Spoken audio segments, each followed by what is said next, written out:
Hi, Lori. We see you trying. There she comes. There we go. Dr. Tutton. Hi, Dr. Tutton. It's wonderful to see you. You too. Thank you. Thank you. I know it's early because you're in Washington State, correct? Yeah, it's 4. Okay, so not terribly into your work day. So end of the day. Yeah. Perfect. We have about 18 people we were expecting on the call, though I'm looking back now. 1, 2, 3, 4, 5 are for sure sleeping right now, and we'll be listening to this recording later because they're coming from very far across the pond.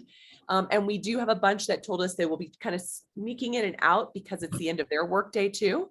So it could just be the 4 of us here in the room initially, but I'll let Janet get us started. This is recorded in case you have to jump off as well, Dr. Tutton, but we'll go from there. So welcome. Thank you. Well, welcome. Yeah, so good to have you here and so excited to have this conversation. And for all of you that will be listening on the recording, we are so excited for your interest in the program. Before we get started with questions and dive into the conversation, I would just like to introduce Dr. Nasha Winters, who is the drive behind all of this. And Nasha would just love to hear more about you and your vision. Sure. And before I do that, since Dr. Tutton, it's kind of you get just really one-on-one action. I would love for you to know Janet is the director of our educational department, so you will be talking with her a lot. Deb Lee is one of our co-founders and head of operations, and just an incredible. She's been part of us taking the MATC program to where it is today. So I'm really glad, Deb, you were able to join us tonight. I wasn't sure if you were going to make it, so I'll be giving a little history about how that came to be. And then Alex, my gosh, Alex is sort of our Swiss Army knife. She helps us with all kinds of things, especially in the technology world, our affiliate world, and just partnerships in general. So you're meeting a few of our core team tonight as well. And so as Janet said, my name is Nasha Winters. I'm the naturopathic, integrative oncologist behind this this point of contact here today. And just to give you a little context, I was in private practice for many years following my own diagnosis of cancer. So cancer is near and dear to my heart. I never wanted to work with it. I wanted it as far out of my rearview mirror as possible. And once I got into private practice after my medical training, the universe had very different plans for me. And so it evolved over time. And by 2012, I closed my practice, my very busy full practice of 2,500 active patients. I let go of those and just switched gears to focusing on folks with cancer diagnosis. And then it evolved from that point on, where we were facilitating. In fact, Janet and I have been co-facilitating cancer retreats for some time. They started in 2005, but they picked up big momentum in about 2009 or 10. And we had our last one in 2016, but are anxious in bringing those back on board. But this process of working with cancer kind of grew organically and went from my tiny little town in Durango, Colorado, to the state of Colorado, to the United States, and globally. So we've watched it evolve from that. And when I left private practice in 2014, I recognized that I was really getting burnt out on that one-to-one conversation. And I was saying the same things over and over. And I loved the retreat environments where I could speak to larger numbers of people all at once. And that is actually what led to the book, The Metabolic Terrain, The Metabolic Approach to Cancer, which came out in 2017, and then put us on quite a crazy stage at that point. It's been snowballing ever since, with people from all over the world requesting consultations with me or with somebody trained with me. And to date, we launched our metabolic terrain program for physicians in 2000, right before COVID hit. We had 12 doctors that I've been working with for many years, who I'd consulted on behalf of their patients for many years. And they really had a knack for this. And I really thought that I could maybe just teach them how to fish instead of giving them fish. So I was doing it selfishly to move into this program training, to teach a few other people, to help the load of the literally thousands of patients. I had a year-long waiting list, and people were literally dying in the waiting room. And it was just too emotionally painful for me not to get the help needed for these folks that I knew we had something to offer them. So those first 12 folks were already full before the course even finished.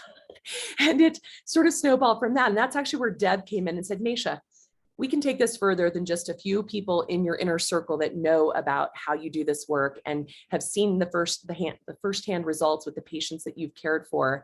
And so we started to expand it. And maybe Deb, you could give an update on the numbers we have with regards to our physician training thus far. And the folks that we're talking to, Dr. Tutton, and it looks like Dr. Esguera just joined us as well. So, and a few of you who will be listening, actually about 18 more of you will be listening later tonight or tomorrow on the recording, just to give you a sense of what you're joining into come September. So Deb, please. Oh, sure. So hi, everybody. I'm Deb. And so what we've been able to do is intend to keep this as an intimate course because what the experience is it's like a support group where you get to know everybody that you're going through class with. You're sharing case studies with them. You are sharing business practices and how to get through challenges that you may be dealing with. So the intimacy really is important. And so we've been capping it at 25, and occasionally we do let in a couple more than that, just if there are special circumstances, but we really do try to keep it as an intimate group. That said, we are looking for people now to join us for our 6th cohort. And there have been variations in the sizes and things like that. And so about 100 people have gone through the program. Now, out of the 100 people, not everyone has decided or is in the right position to practice in accordance with the metabolic approach. We've had a couple people participate to evaluate the program for other reasons. But the most wonderful thing I think about the people who go through this and really are embracing it for the use of practice is that they stay engaged as alumni and they are joining us as part of a network and a community that just stays connected and works together to make this metabolic approach work for them, for their patients, and really to expand it to a much broader community than just what we're operating from here at MTIH alone. So you're in an esteemed group of about 100 other people who have gone through before you, who have taught us best practices, and the program gets better every single time we run it. And I think that is due largely in part to the addition of Janet Ottersberg to the team, who has really helped us take things up a notch as our education director. Awesome. But if there's anything else you wanted me to touch on, just throw it back over. Well, I think that one of the things, just to clarify, for some of the doctors who actually took our program, and we found this in our last discovery call as well of the interest, is that some of them are going through this process themselves. And they want to have, access to kind of a mastermind community so they can actually run their own case through this. So some of them are literally in the midst of the fight for their own life and the application of this first to themselves before they focus, after they can focus on themselves, they can then carry it out into the public. So those are some of the circumstances where some people don't continue into the network to say, hey, send me all your patients. That being said, Good clarification, thank you. Yeah, just to clarify that. And we also have some that are still very much inside the standard of care working model. So they're maybe working in big academic institutions, and they're recognizing that maybe their teammates in their environments are not quite ready for them to fully take this on. So they're doing this as sort of a bridge because they know eventually they'd like to step out and do something more in the integrative realm. So we have some that are a little bit under the radar at this point. And then we also, when you look at our website who's listed, these are also people who are still able to take on new patients. You would be shocked at how many of them fill up very quickly with patients and need to pull themselves or kind of silence or quiet their postings because they just can't take on the patient. So we recognize very quickly that we're still getting inundated with hundreds of requests for physicians trained in the metabolic approach to cancer from literally every corner of this planet every single month, and we don't have enough people to serve them yet. And so we're constantly evolving with that as well. So there's I know a few other pieces that Janet's going to share about where we are in our programming. Then we want to get to know you, since it's an intimate group tonight, of who's here. But just to give you an example, I think our last meeting, when we had our last discovery meeting about a month ago, I think we had 11, 12 people on the call, and we have many of them already registered or planning to register as well. And they're coming from the UK, they're coming from Canada, from the United States. I think we had one doctor from Mexico on that call as well. I know we had somebody else maybe did we have somebody, Janet, from another part of Europe? But just to give you an example of the list we have tonight, we've got folks from South Africa, Bermuda, the United States, Canada, the United Kingdom, and Ireland, all that are on this discovery call, who will be listening to this recording a little bit. So you can start to recognize that our reach has gone far beyond North America, and we have patients requesting this kind of support beyond North America as well. So hopefully that just gives you a sense that we have a bigger mission than just having you walk away with a certificate. We hope that you're also interested in helping us change the narrative specific to cancer and to really change patient outcomes. So with that, I'll send it back to Janet, and then we'll open it up to you. Thank Well, you. hello. Okay. So I don't want to talk too long, because we want to hear from you. That's why you're here, so that you can ask questions, but we want to learn about you. But just also wanted to share as well that this community is not just about the doctor's training program, but there's so much more. And we are also training advocates. And what we found is, in this metabolic approach, there's a lot of education and accountability that needs to happen from your patients. And it's hard to have the time to do that. So we came up with this advocate training program as a way to help the doctors for that education piece in the lifestyle changes and dietary changes for your patients. And so we have 2 cohorts now of patient advocates, and have about almost 200 people in those 2 cohorts, and we'll be starting our next one in October. We're also working on an evergreen program that will be an educational platform for the general public. So you could even send clients to that, or your patients to that, so that they have a source of, these are the practical things that you need to do to create the lifestyle changes necessary for a metabolic approach to cancer and to basically any other metabolic disorder. So now we want to hear from you. And what we're going to ask first is you introduce yourself, where you live, and why you're interested in this program. We'll go do that quickly, and then we're going to open it up to questions, because we want to hear your questions. So let's start off with, since Dr. Tutton just moved, I'll ask you, Esquera, and tell me if I'm saying your name correctly. Esquera? Esquera. Esquera. Okay. Yeah, it's a tricky one. Yes. Yeah, thank you. So I'm Dr. Melissa Esquera. This is my husband, Evan Esquera, and we're in Palm Desert, California. And I've been in private practice since 2010. My background is in chiropractic, but I went to chiropractic school to do functional medicine.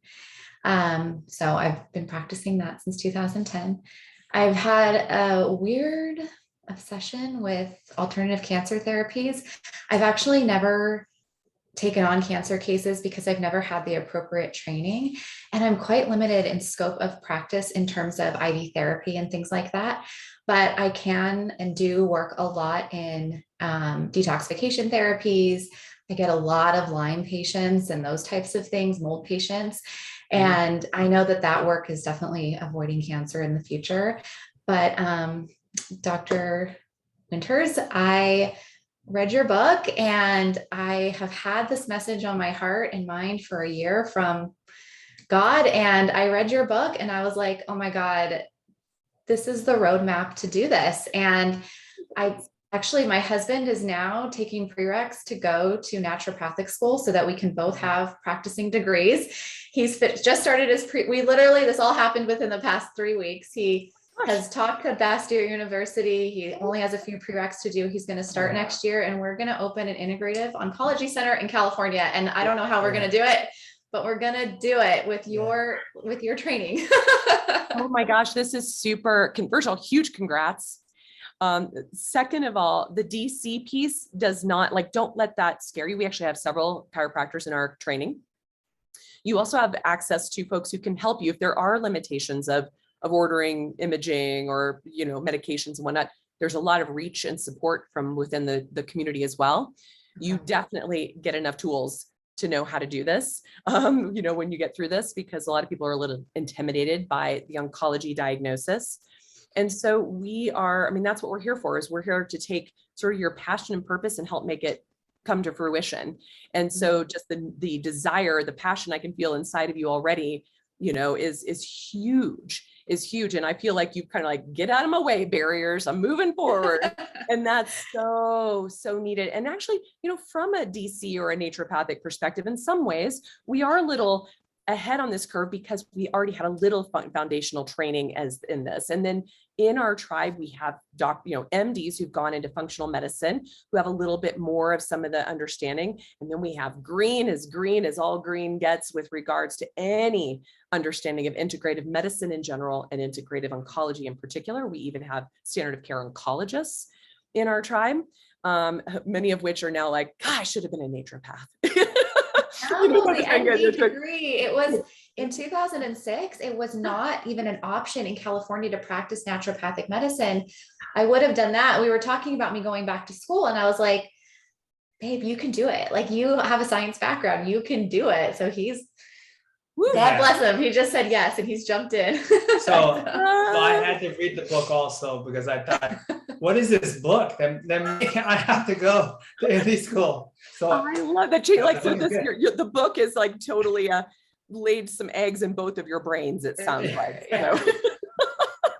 I am so excited to have you. Well, we'll definitely look forward to answering a few more specifics of your questions, but you're in a great location. I'd love to get somebody in the Palm Desert area. We've got quite a few California doctors lining up, but they're very coastal, and we need more. You guys have we get a huge demand for patients in that area. And then just to preempt, doing or not doing IVs does not make or break how effective this approach is. I mean, in fact, I didn't have access to any IVs until about 2009. And I was still applying all of this and having patients turn around their outcomes. We have a lot of doctors who are just consultants now, or who don't even have an IV, you know, in their midst anywhere, and are changing people's outcomes. The cool thing is you now know who you can trust all over the country to do those IVs if you don't personally take them on. But it sounds like you have a partner in crime that in a few years will be ready to do just that if you're drawn to that, adding that piece to your clinic. So thank you both for being here on this. This is great. Thank you. Wonderful. Thank you so much. And Dr. Tutton. Okay. I'm extremely shy, so I probably will be talking all over the place and not making any sense, but I graduated from Bastyr in 1999. And then went on and got an acupuncture degree down at NCNM. But I live up in Everett, Washington, which is just north of Seattle. And I was doing a marketing class last year, and they kept saying, you have to have a niche. You need a niche. I'm like, oh, my niche is like naturopathic medicine, right? It's like drainage. It's like all this stuff. I couldn't come up with one. And then in October, I was diagnosed, had a radical hysterectomy, had a huge tumor in my uterus that I didn't even know was there until I was doing too much exercise. So I started to kind of change my focus, and all of a sudden my niche was just given to me. Wow. And so while I was recovering from surgery, I was watching all these summits and doctor after doctor saying, well, stage 4 cancer, stage 3 cancer, it's reversed. You don't have to do all this other heavy stuff.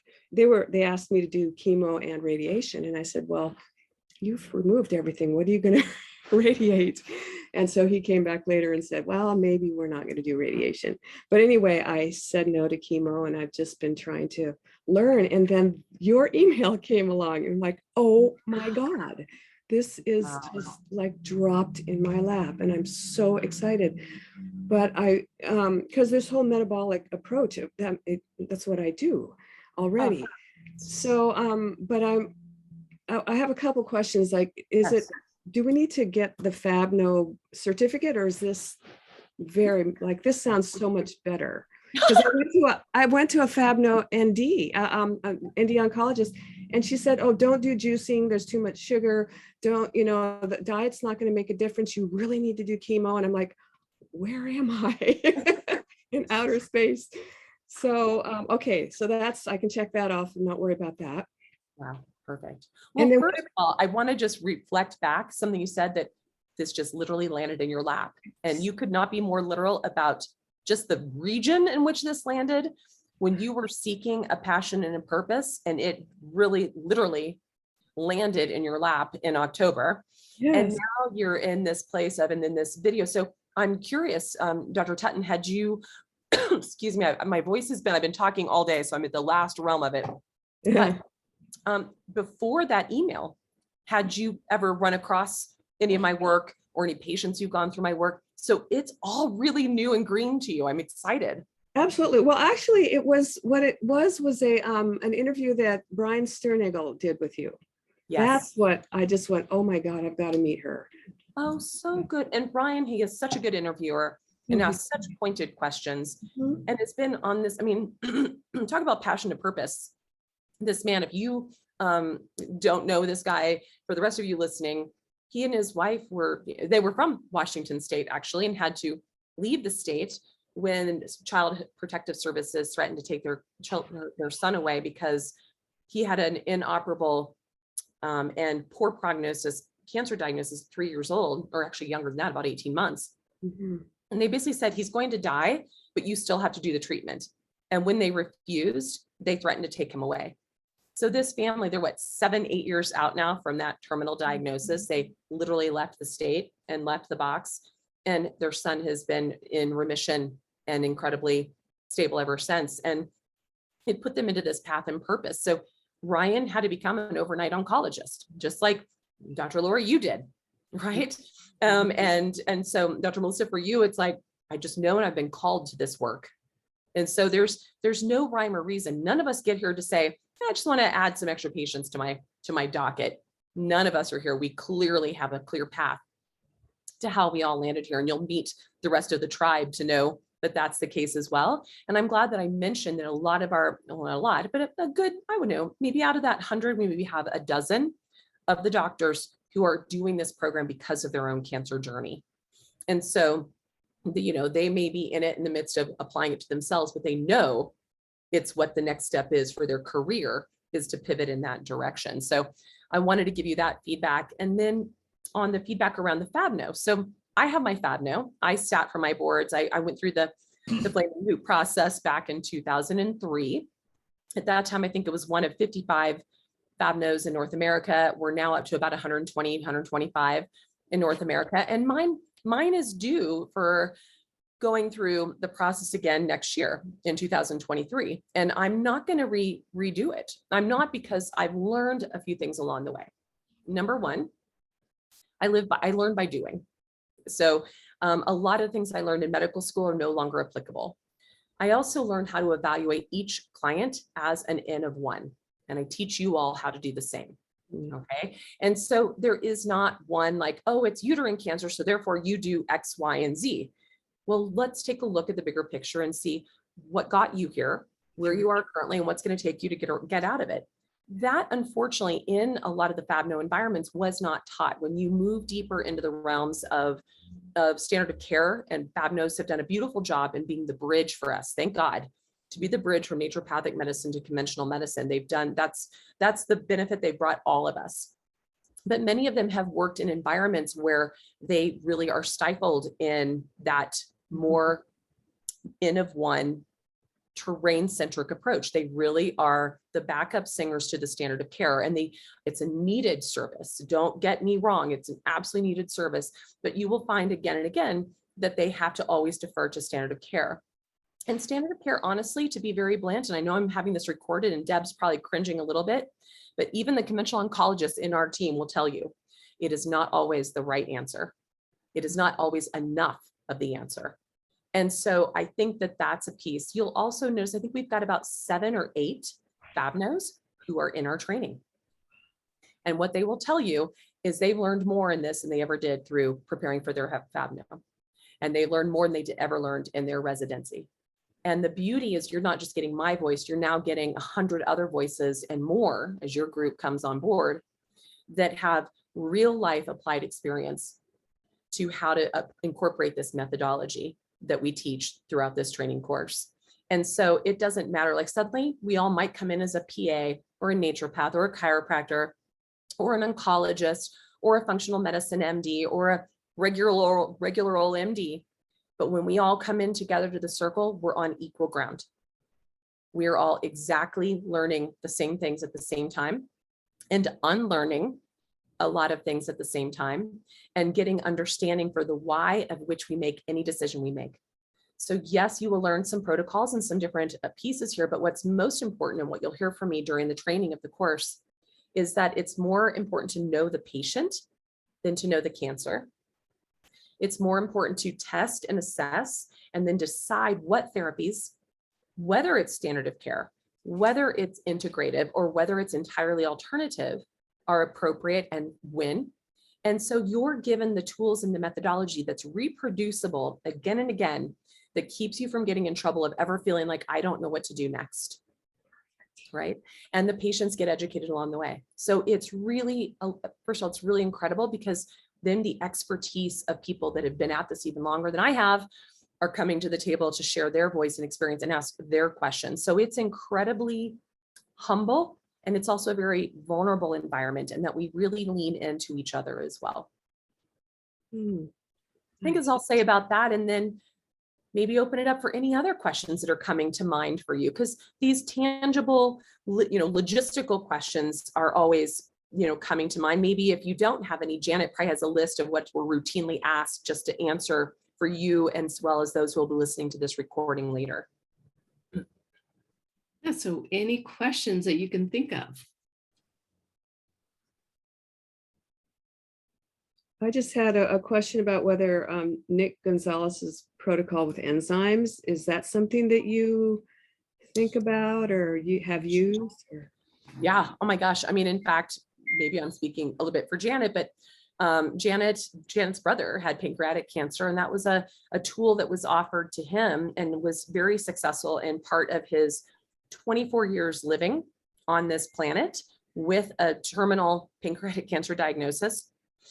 He did finally succumb to the disease, but after given 3 months to live, I think 24 bonus years was pretty impressive.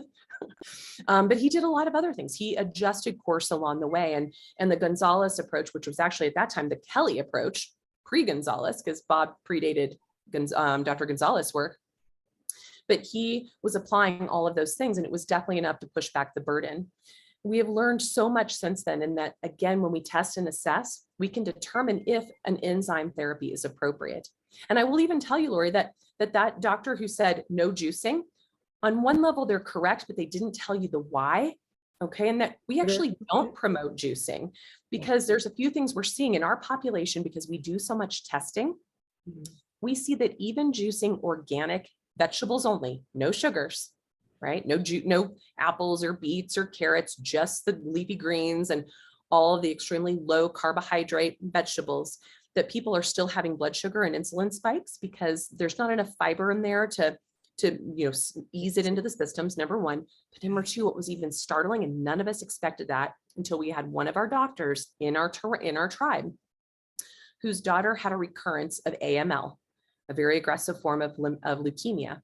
And what we found is in the cleanup, she was doing great. She was completely in remission, and she was juicing like crazy to clean up from her previous treatments. And suddenly she was cancering very, very aggressively again. And we kind of shook our heads and scratched our heads like, this doesn't make sense. Nothing is fitting. And what we came to find in testing is her glyphosate levels were off the charts. So the concentration that happens when we juice, it takes there's a little bit of residue here and a little bit of residue there, and you juice that, you get a whole gob of it. And she was the only one in her family that was juicing, several ounces every single day. And when we pulled it, and we stopped the juicing. Within 2 weeks, her glyphosate levels dropped and her blast formation stopped in its tracks. And we know that blood cancers, for instance, can be very driven by glyphosate. So those are the types of things you will be learning, is the why of somebody's saying that. And maybe or maybe not, it was true for you whether chemo was the right path. But to just say that without giving you the reason why, without saying, well, your Ki-67 score is telling me that you have a very fast proliferating cancer type, and maybe that is needed for some pushback. That might have been a better answer, than that, but you wouldn't know that without determining that. And unfortunately, in that community, they're not taught those things. So you will be taught those things. And you will be taught, Dr. Lori, even how to evaluate your own terrain to a point to make sure you've left no stone unturned. And then the beauty is, again, you apply it to yourself first, and then you'll learn how to apply it to everybody else around you.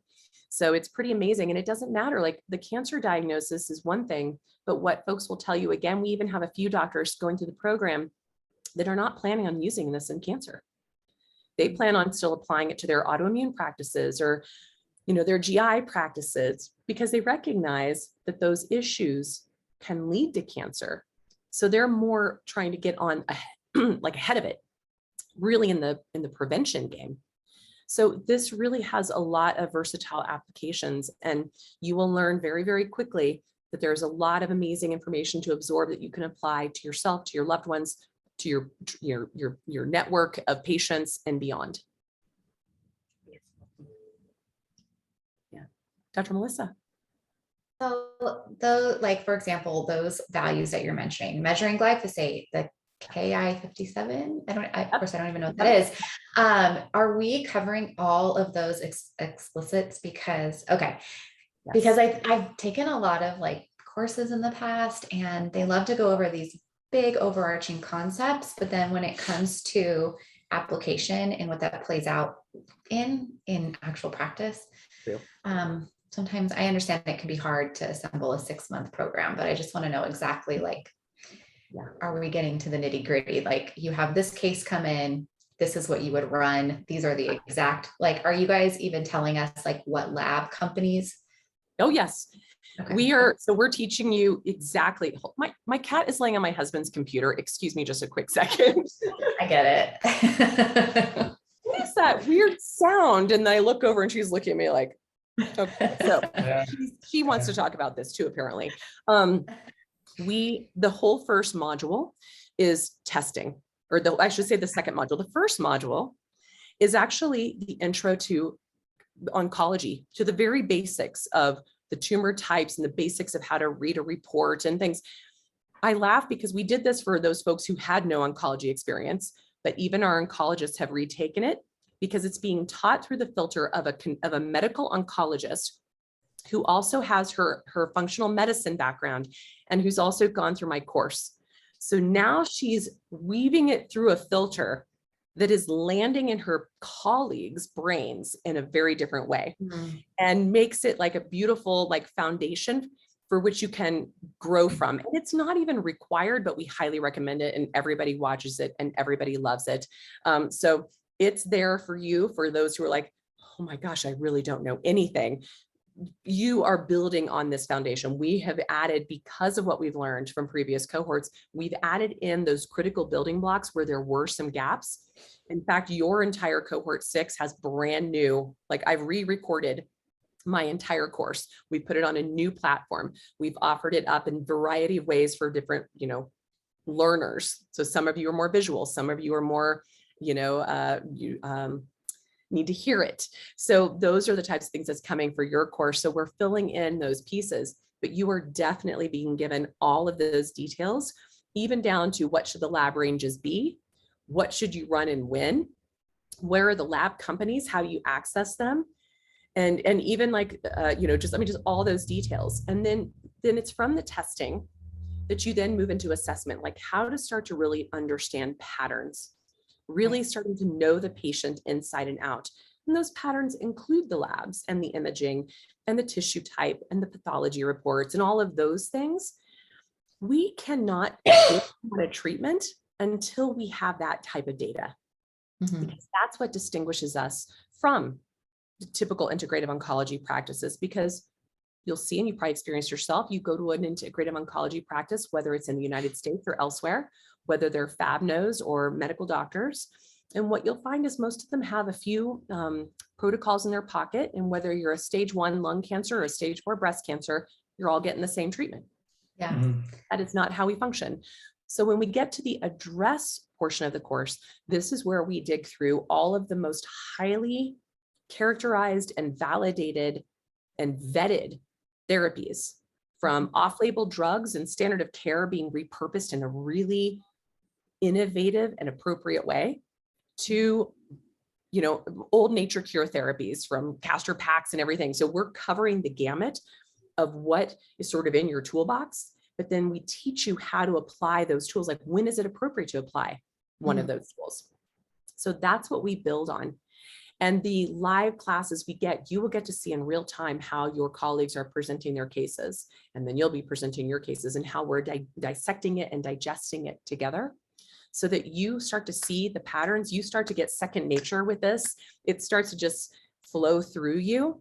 And it's incredible. In fact, the two of you listening tonight, what you'll hear me say in other cohorts is that sometimes not knowing anything gives you a leg up, because there's a lot of unlearning and preconceived notions that are out there that a lot of our more seasoned practitioners, and we've got doctors in our group who've been practicing oncology or integrative oncology for decades, and they're coming at this with entirely new eyes and entirely new insights and entirely new outcomes with their patient population.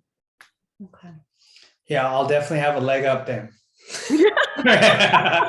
Couple legs.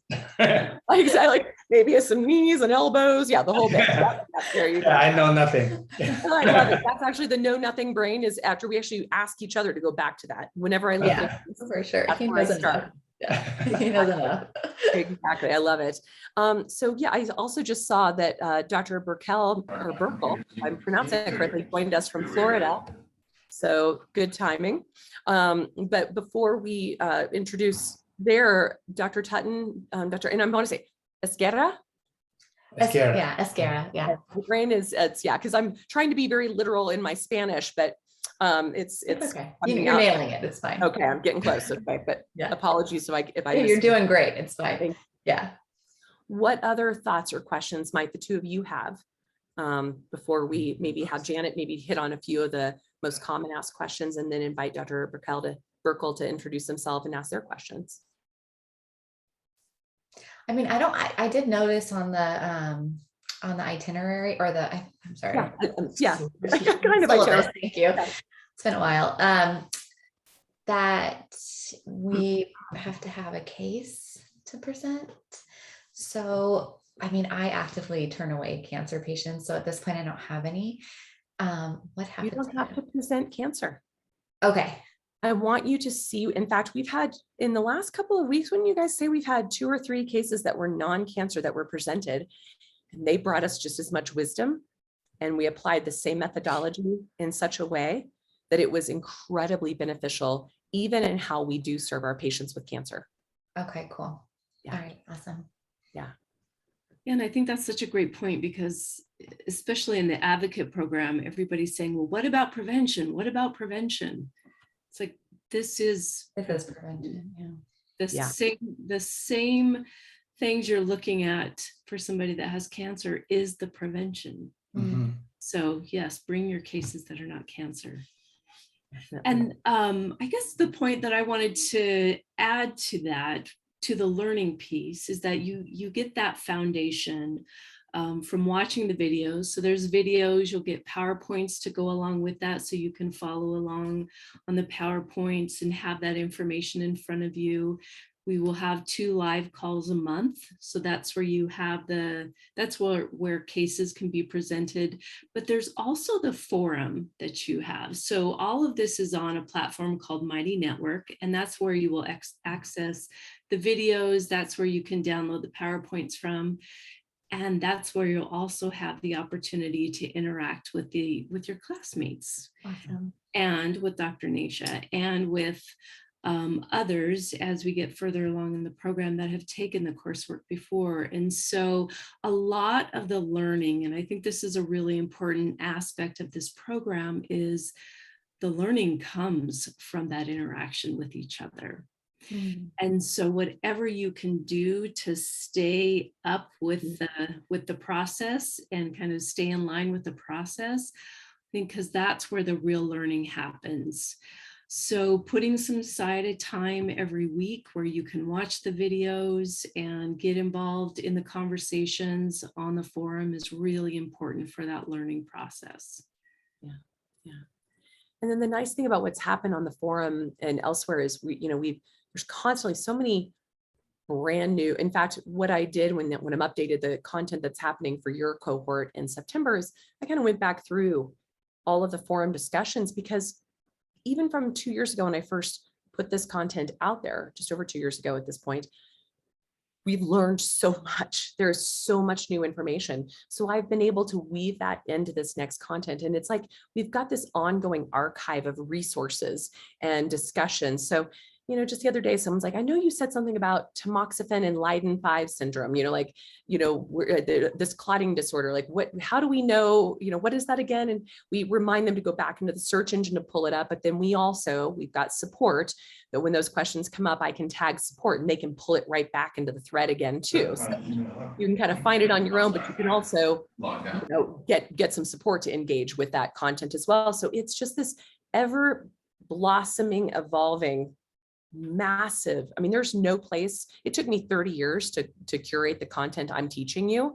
And now it's all in one place with the contribution from, 100 other doctors coming into the mix as well. And you get other faculty members you'll hear from over the time, and some amazing interviews with people in the industry that are game changers with regards to technologies and new testing and new imaging devices that are out there. You guys get a front row seat and even a backstage pass to things that are not available to the general public within this forum, because sometimes we're their beta testing our group, because we have a very unique organization where we're the ones applying a purposeful methodology with expected outcomes that we can utilize these tools in a way to show even the people in technology. That's why we're bigger than just educating you. We're really trying to shake up standard of care. We want to improve upon it in a drastic way. So you guys are coming in such a unique little nest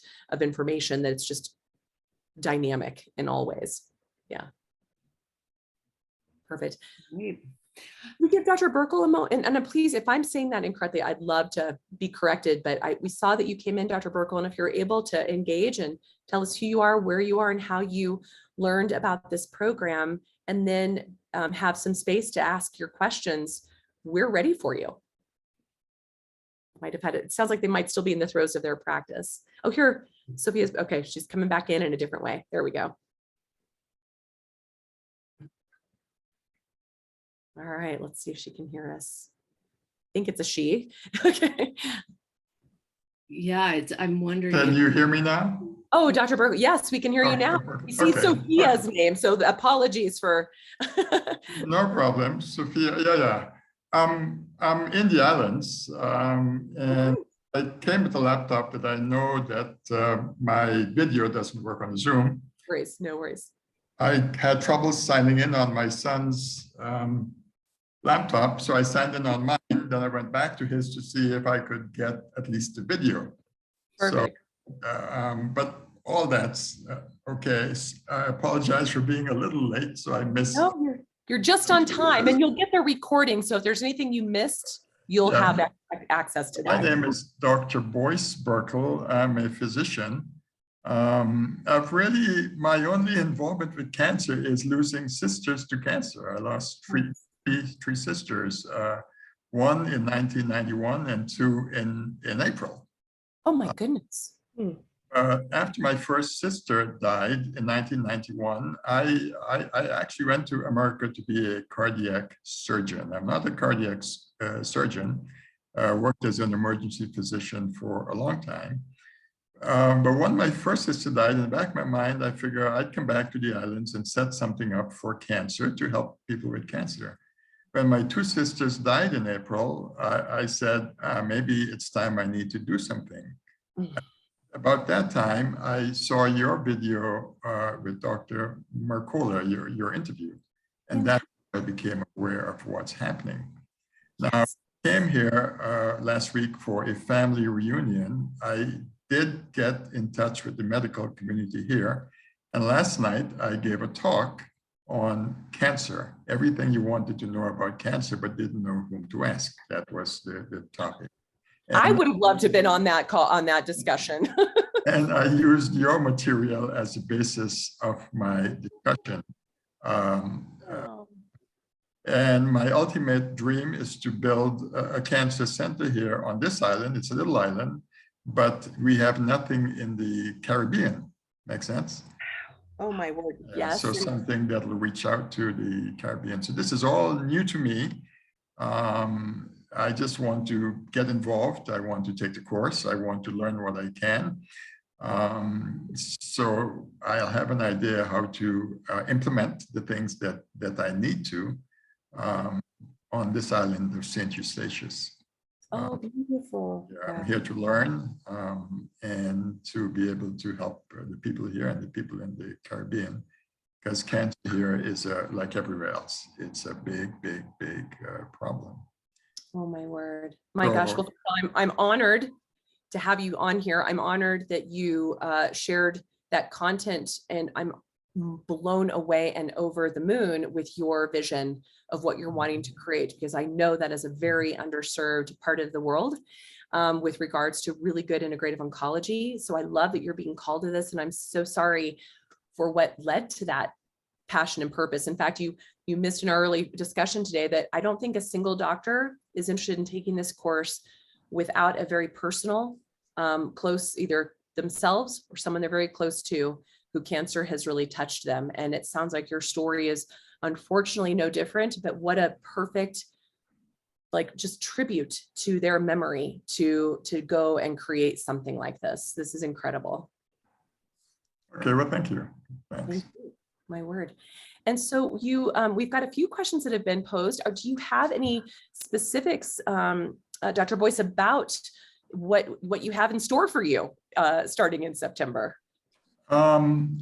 Before I do that, I'll ask you a question that was asked last night, because I opened it up for questions and I didn't have answers, and I told them I didn't have answers, but I told them I guarantee them that, and I got the emails of everyone that was there last night. Awesome. And so the plan is to send them links to your everything related to you. Thank you. Been able to find. And one of the ladies who has cancer, her cancer obviously is estrogen stimulated, and she just wondered what advice and what recommendations we could give her. So if I'm sure we learn that eventually. But if you can, and you don't have to go into any of all that now, but if you can shoot me an email or some information that'll help me answer her question, that'll be appreciated. Well, what I think is really extraordinary about that question, Doc, is this is a really good way to give an example of what it will be that you're going to learn in this course. So when somebody asks me, like if I'm on an airplane or I'm on a podcast and I get a follow-up question, and I get a question as broad as that, because it's broad, and my colleagues here will tell you, like, woof, that's hitting a broad one right out of the park. It's when we look at that, what I basically say is, that is our old training, our old thought process from standard of care. That's like, oh, it's ER positive, so therefore you do this, this, and this.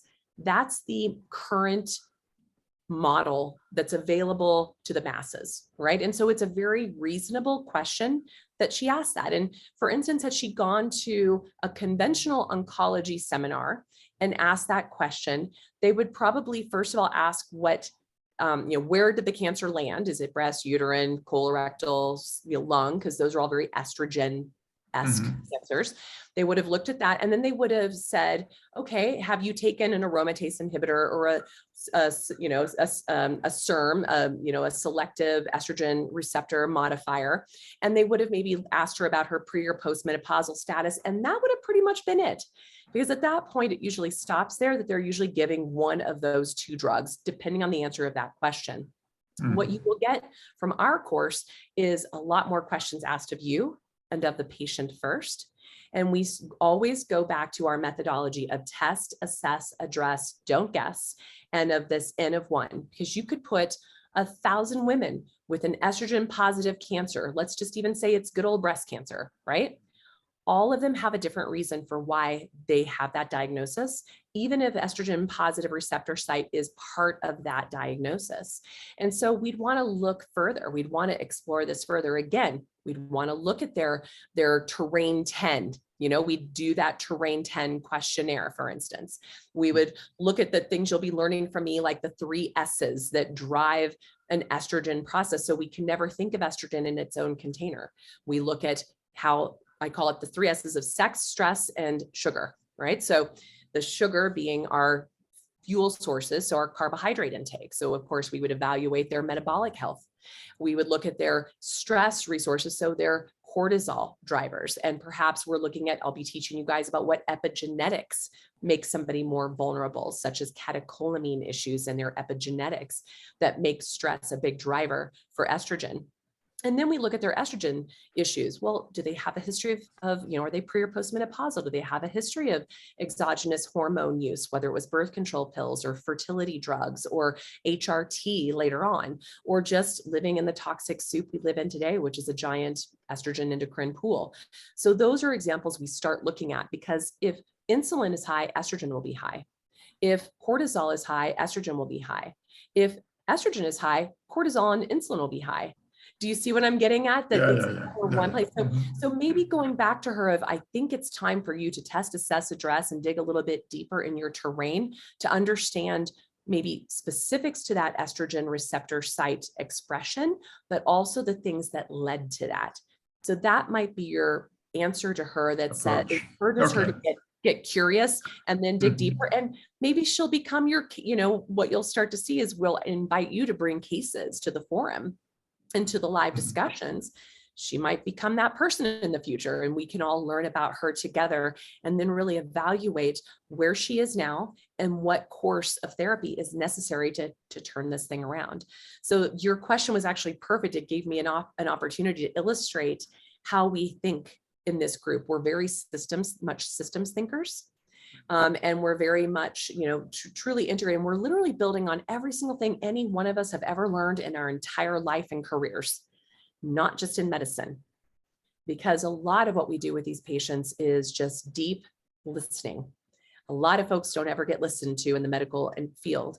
And so sometimes the best medicine we can offer is just to hear their story, and then to pick up the pieces of that story that I teach you how to kind of pick up on those patterns that will then elucidate maybe further testing or other patterns that might help you understand why they got to where they are, which will also be part of the answer of how to get them the right therapies.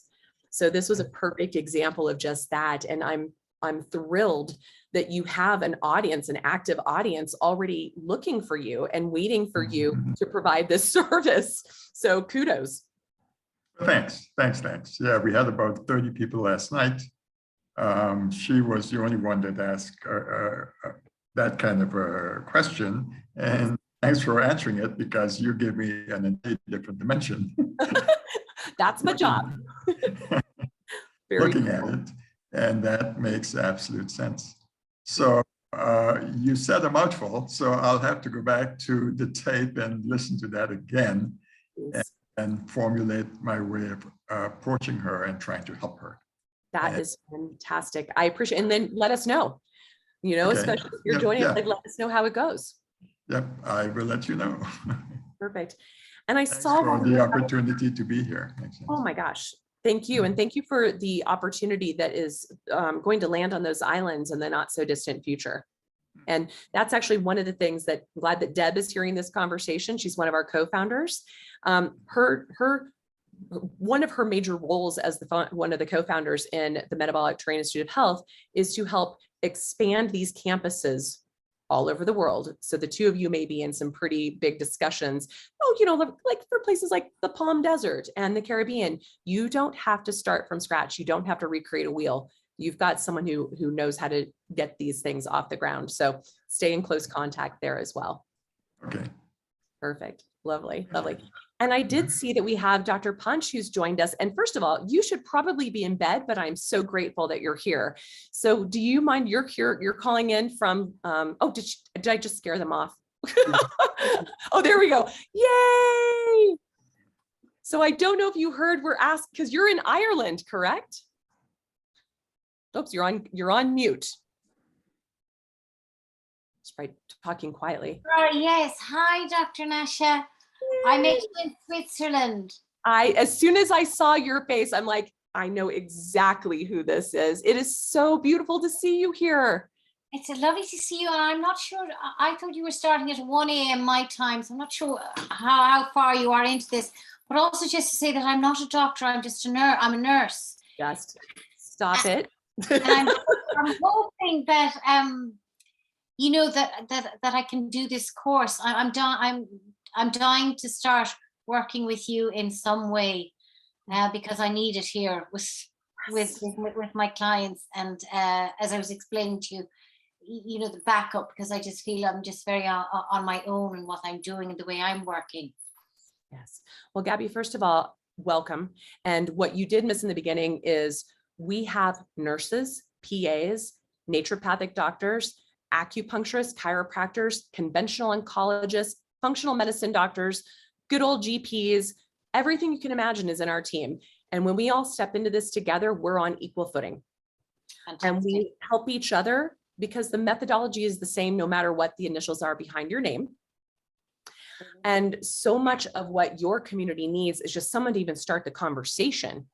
You know, and I know you explained to me, you do have access to IV therapies and whatnot, you know, within your area, but we can also connect you with those if you don't.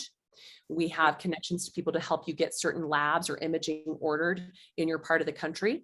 We've got a handful of UK doctors planning on starting the course in the fall, plus we've got some others around Europe and the UK that are also very anxious to get some folks in Ireland because we have no doctors or practitioners of any kind applying this methodology in Ireland. So you would be the first. Oh, wow. Okay. Exactly. And so part of what you get in this network is also us helping you be successful and help find the resources. In fact, one of our other co-founders that's not on this evening, Cindy Kennedy, she is working with kind of the UK team to help put some of these things in place so that it's not such a far stretch to come to for a lot of things that you can't get over there that you need to come to the US for or other parts of Europe for. So the timing of you and I meeting, so just to give everybody about back up, Gabby and I had the pleasure of meeting at the Keto Live Summit, which was a metabolic health summit, which had tracks in neurology, cardiovascular, diabetes, obesity, mental illness, as well as cancer. And the conversation was the same no matter what disease process we were talking about. This is what I think is so extraordinary and why a very intimate group of about 75 practitioners from all over the world were there to listen, share, and inspire each other and know that this is a problem that we're all going to face, whether you're doing metabolic approach to cancer or metabolic approach to cardiovascular disease or diabetes.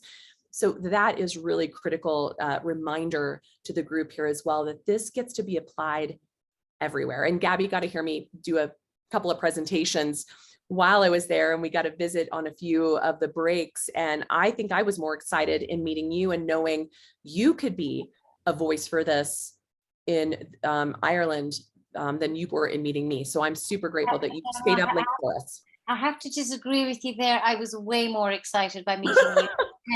You're so kind.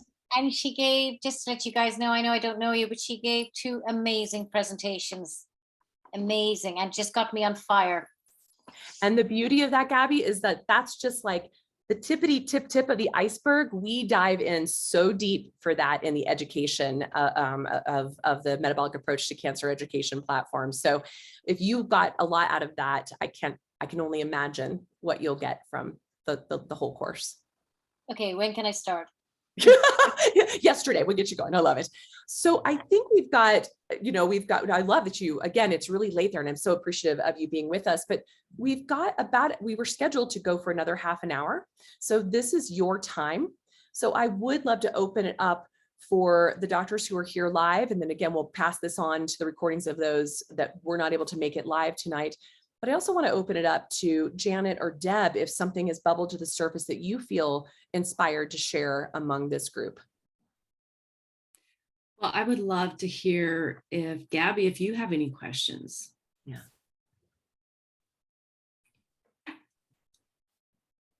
Well, I was going to come in when I started hearing questions, but I suppose my big thing was, yeah, is it with it, the fact that I know you said there's lots of other healthcare practitioners that, but is the course very much is probably geared to doctors, and would I have the, you know, the brains to be able to grasp what you're teaching? But I kind of feel I would. And also, I suppose I'd like to know, let's say, to keep up with the course, the modules, etc. How much work per, you know, in a week would you recommend that we need to set aside for? So in other words, that I can, you know, keep working here with my clients and also keep up to schedule. Perfect. Great. Janet, do you want to run with that answer, or Deb? I know you guys have been asked this many times. Yeah. Deb, do you want to answer? You look like you're ready. Well, this came up on a discovery call that we did early on, and there were other doctors that had just freshly come through. And so there was a gamut because everyone's got a different learning style. So Janet, help fill it in. But the example that I recall was, if you are on a pace of setting aside an hour a day, or however you work that out in the course of a week, to go through the training materials and take the quizzes, you will be able to keep on pace with the recommendation that you get through the modules within a 4-month time frame. And that allows you the last 2 months of that 6-month program to really practice integrating everything that you've learned. Suddenly the case studies on the live calls take on so much more meaning and opportunity for you to really dig in and practice everything. And then there's, you know, a different approach.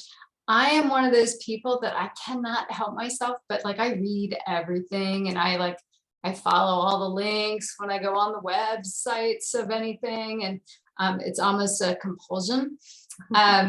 So I bring that up because if that is you, it will take you longer, because some of the things that Nasha mentioned is there's so much good information. There's interviews with experts from the industries that support a metabolic approach for patients and for practitioners. There are interviews with thought leaders, and just, I mean, it's really an incredible amount of information. And if you want to absorb it all, if you want to try to keep up with all the book recommendations and article recommendations and things that Nasha puts into the mix, it will take a long time. But so you get back what you put in, and you can get through the course, and you can master it over time with putting in that hour a day. That's what I remember from some of the feedback from some of the other folks who had gone through it. Janet, would you offer any other opinions from that one? Yeah, I've heard people say 5 to 10 hours a week is a good number, depending again on your learning style. For myself, I have to stop videos and play it over again and over again and over again. I'd probably be more on the 10-hour side than somebody else. Like Nasha's brain, she can pick things up very quickly. She could probably do it in 3 hours. But yeah, so it's really a wide range. And just to add to that we really have tried to gear it for different learning styles so that you have different ways of picking up the information, and just go at your pace. And to add to that, people have said, I wish I would have known so I could have put that time aside in my schedule. So for some people, they just take off an extra day during the week, use that day for doing all of their studies. So it's really dependent on your schedule and how you can fit that in. but just knowing that it is a commitment, it is a time commitment, and it's important to have that time to really absorb the material because there is a lot. And I also want to remind you that the content of the course is yours. So if you are someone who does not want to stay engaged with the network beyond, so we've got kind of several camps. We get people, although this number is dwindling as it's not a very large number of people who decide to stay in the network at the end of this. Most people choose to stay because they get so much out of it, and they get so much out of the ongoing interactions with each other and the ongoing building on their expertise. So their comfort zone, that it's also like the forum can be a place that you just, maybe Dr. Burkle will come and say, this patient I saw today had this going on. What do you guys recommend? And a few banters will go back and forth from the group of asking a few questions, taking us through the methodology. And lo and behold, Dr. Burkle walks away with this expertise to feel confident when he goes back to his patient to tell them this information. So that's really nice for the green, those of you who are brand new to this, sorry, big thunder clap there. Who are coming through this. In the beginning, you have a lot of hand-holding resources, but all of you, what's funny is once people get a sniff that you're in the program, they start lining up on your schedule. Okay. Forums talk, patients talk. We know many doctors, we just finished our 5th cohort. They graduate the end of this month. And so we're several days out, and I would say probably 50% of those doctors already have referrals that they're already caring for and getting extra support from the forum to serve those clients. They haven't even got the certificate in hand yet, right? And they have the tools and the resources now to be able to do it, to be able to take it. You have that content to go back to. You now will know where to see. Like if you get something you heard it, but you don't remember exactly, you will be able to go right to it and find it to get the answers. So we don't expect you to be a walking encyclopedia. We want you to be resourceful at the end. And then to know you have a community to lean into to build on this, because I didn't learn these things overnight. It took me 30 years to get to this point. And some of the doctors, like I said in the very beginning, for those of you who are coming in a little bit late, I had 12 doctors I had already worked with for like 3 years. With direct hand holding through this process. And they couldn't even take any patients by the time they graduated because they were already so full. So we're expanding this in also the hopes of supporting you to support your patients. So you're not just like thrown out of a nest at the end of this and have to flap on your own and figure it out on your own. It's ongoing above and beyond even that 6 months. You have an opportunity to stay engaged in that arena. But you also have the content with you forever that if for some reason you don't, you can still go back to that content again and again and again and hear it again and again and see it again and again to help your process. Does that help? Because I think sometimes you're like, I have to get all of this in 4 months, and you just do, as Janet said, like that's what we're pushing you to kind of stay in that time frame, but it's your pace. 100%. So let's say you get to the end of the 6 months and you still haven't completed it. That does not prevent you from completing the coursework and getting your certificate at the end of the day. Whether, we've got some parameters, like we don't want you to like 3 years from now say, oh, I finished. Like that's not good because the content will continue to evolve. But we have some that have had to extend it, 6 months, 9 months, a year beyond that. And we work with those folks, but you'll let us know. It's like barely a handful that have had to do that. So not to scare you, but to also give you that awareness of follow your pace that's comfortable for you and know you'll have that support. And then finally, back, Gabby, to your concern about quote unquote, you started, I'm just an RN. First of all, any doctors in the room will tell you that they're way often more ahead of the curve, because you've got to be the interface often between the doctor and the patient. You're seeing and hearing things and filtering things through a major lens before you present it to the doctor. You actually grok a heck of a lot more than you probably even know. So we have plenty of nurses in our group. And nurse, like cancer nurse navigators, we've got PAs, we've got, a nurse practitioner or two in the mix. So you do not have to have your medical doctor degree to feel competent in this coursework. I promise you that. In fact, again, most of my doctors will say they feel like they got a little bit of humble pie in this way of like, oh gosh, I remember I mean, it's like we learn all the basics of physiology, anatomy, and then we kind of ignore it. But we kind of go back to the fundamentals again to rebuild our foundation and our structure to better see and serve our patients. And so we're all kind of in beginner's brain together through this process. Good. All right. Any other questions? I was wondering, in this crazy world we're living in where some doctors are just sort of disappearing, how do we present what we're doing in a way that doesn't,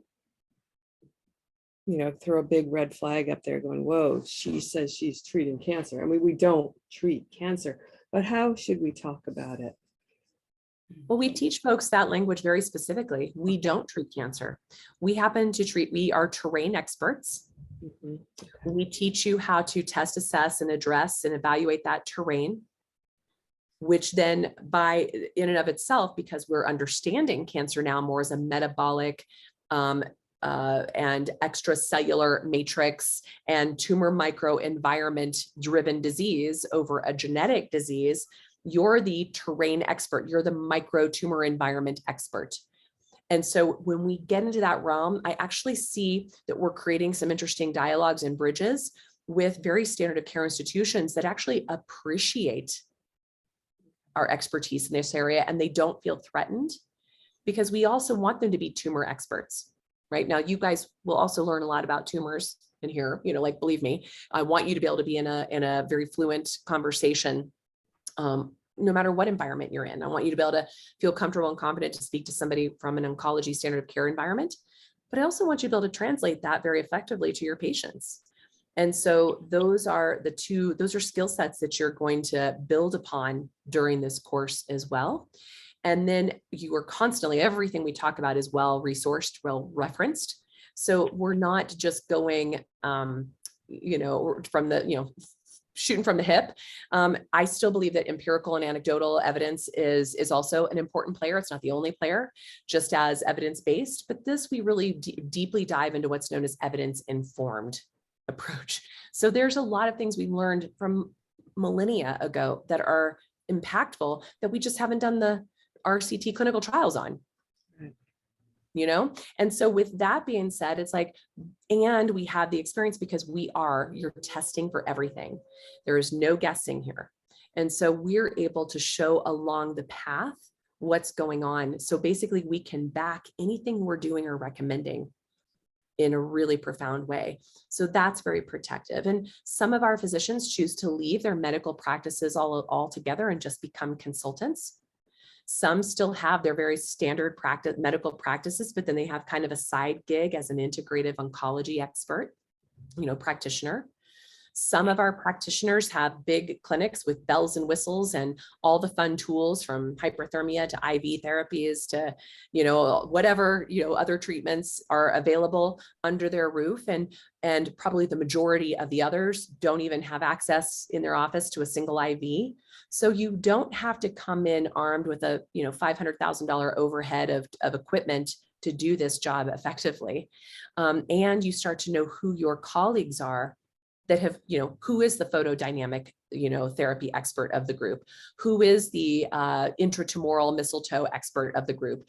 Who is doing hyperthermia in which parts of the world effectively within our group? So then you have this beautiful network of referrals as well, so that if you do decide to build up and create that type of practice for yourself in the future, you also can go and learn. Like, a lot of our doctors will go and learn with the doctors who are doing those therapies.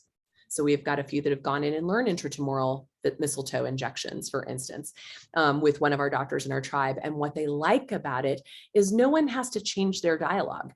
Everyone's on the same playing field with regards to how we're approaching our patients. So there's this level of consistency that is really powerful. And if it just happens to be a tool that you don't have, or a therapy that you're not expert in, they're in the group, I promise you.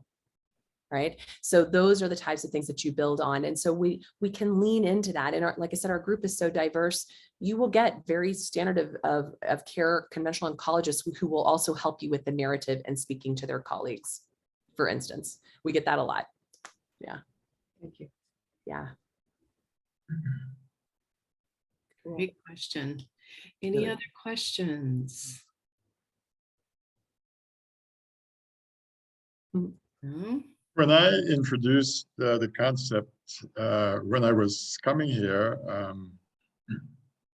I told them that we're actually doing research in cancer, and we're looking to extend that research in the area.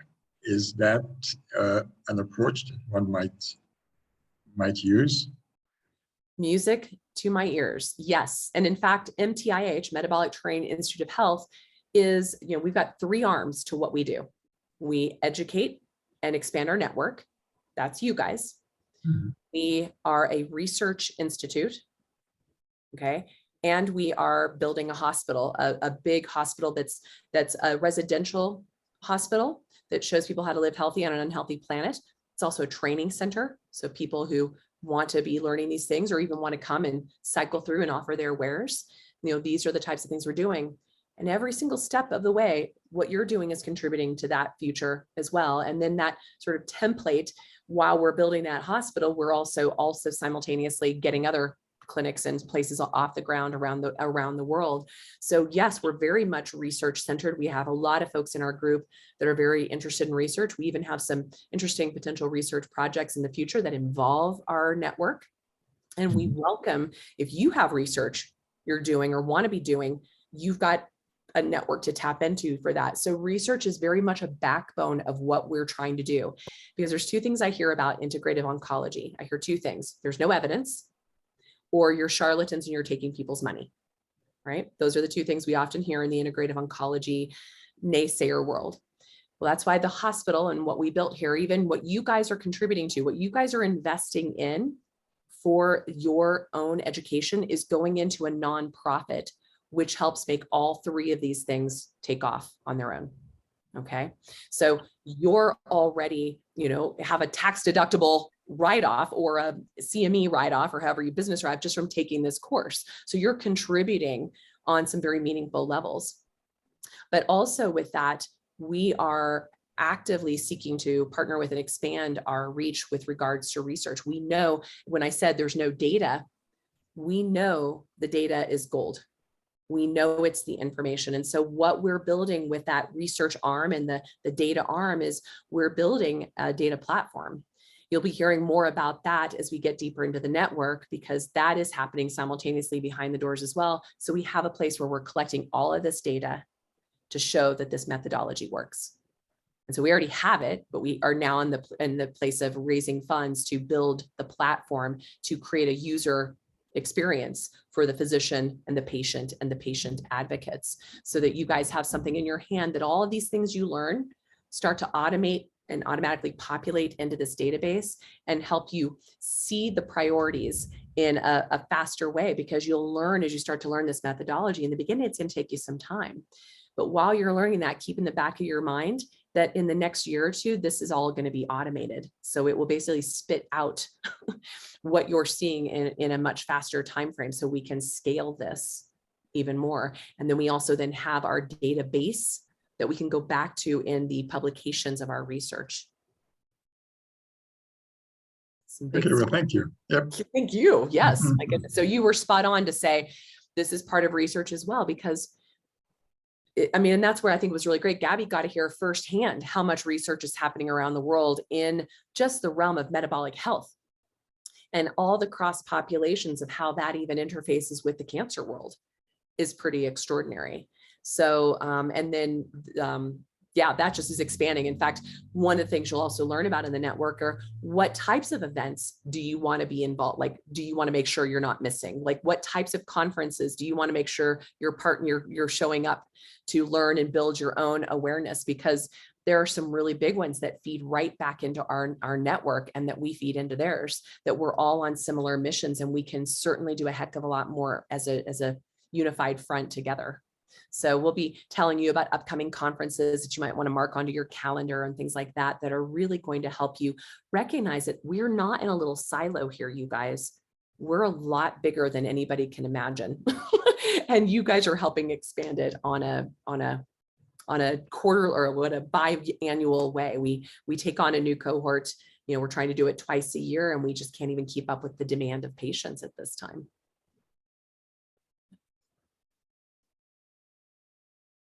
Cool. Okay, any other questions? No. Well, I can't think of any other common questions that come up. We've covered so much in this discussion with each other, and just want you to know that if questions do come up, you can always reach out. Any emails that any correspondence you've probably been getting from me. So my email is janet@mtih.org. Anytime you can email me and ask questions. I'm happy to answer questions. We will be sending out an email. We'll send the call or the video of this call and have links in there for the application, but looks like Alex has the link in here for the application. If you haven't applied yet to the program, you can do that here with the link. And just really, really appreciate your time and your interest, and look forward to seeing you all this fall, starting in September. Yeah, you've got I think we've got 9 or 10 that have registered already. And as you heard when you guys came on, we're trying to cap it so we don't we like it to be an intimate group. We like everyone to have an opportunity to share and learn. And so we start the first Wednesday in September, whatever that date is. And I believe we close registration out a week before that. So if you are still struggling with whether you want to join into this, but we do have a backlog. I mean, those are just the people who've pushed the button, but we know we had a wait list of over 90 people. So I would really love to see from the group that we had our previous live call and with you guys. I just can't even believe who's coming forth with this. I feel like there's just this amazing energy pushing all of us to do something in the world. Like none of you are here by accident. And so I'm just so hearing you speak, I think gets me, as I was saying to Gabby earlier, more excited than it probably does you, because I recognize that we are forming our alliances and making a ripple in this world and in the world of people facing cancer. So really grateful for your time and energy. And if you have questions, like Janet said, follow up, but I hope I see your shiny faces. Oh, Gabby, please. One little question. I probably should know the answer to this, but I remember when we spoke in Switzerland, you were talking about 2 different courses, one being 4,000, one being 16,000, one that I could start, and then if I wanted to go on. Nice. And so, yes, I did fill out a registration, but it didn't have the cheaper one that you spoke about, but I just sent it anyway. And so just to get clarification on that. And then as well, I can't make bank transfers from Ireland to America. So how to pay you, I suppose a PayPal invoice or something I think works. I've just had issues before trying to send money via IBAN or whatever. I can't do it from Ireland. So there's that bit as well. And I'd like to sign up and pay very quickly before, in case the elites take all my money. Understood. So perhaps you and Janet could talk about the differences between the TAP program, which is the patient advocacy program, which is a very different, as I was telling you, Gabby, I mean, I think you do whatever you want to do, but I think you're a little more advanced than that group, in my opinion. But I think you would still derive, like if you're nervous about it, it would be a great segue. Oh, no, then I'll go for it. If you have confidence in me, I'll go for it. Oh God. Oh, I told you back in Switzerland that that confidence. Like, wow. Yeah. Go getter RS should be your middle name. Gabby, just so you know, you filled out the TAP waitlist application. So if you want to do if you want to apply for the practitioner course, I would use that link that I put in the chat and do that one. Okay. So I click on that and just follow Sarna to. Yes. No, it's good. This is okay. No worries. very important. Yeah. Yeah. And then specific to the funding, I think Janet and Deb, you guys have found the workarounds. So I'll let you. Yeah. So there's we can definitely do an international transfer with the IBAN code. we're familiar with that now. So if that's how you prefer, and we just need to make sure that if you're paying up all up front, it's a one-time transaction, and I can work with you to get that done. Can I do it in halves even? Because I gotta get the money. Yeah, typically there's a deposit equivalent to 2,500 US dollars. And then the balance can be paid in one lump sum, or you can, we offer a 6-month payment program as well. So whichever suits you best. Brilliant, brilliant. No, that's perfect. Thank you very much. And credit cards work internationally as well. So if you wanted to do it that way, that's often the easiest. So I've done away with them. Oh, good for you. Right on. Cash is king. I'll come out to America and I'll give you cash, girl. Oh my gosh, I love you. And then Gabby, if you do click on that link and fill out that application, that's not a commitment. Right. And right. we can No, talk. If you want to set up a time to talk, we can talk about what is the difference between the Train Advocate program and the Practitioners program. So if you have more questions, I'm happy to answer them so that you feel really good about which one you're choosing to do. Thank you very much. Okay, thank you. On it for that. Perfect. It is an absolute joy and pleasure to meet all of you. And like I said, I hope I see your faces in the fall. And be well. Thanks, everybody. Thank you so much. We want to thank you for the opportunity. Thank you. Thanks. Thank you so Good night. much.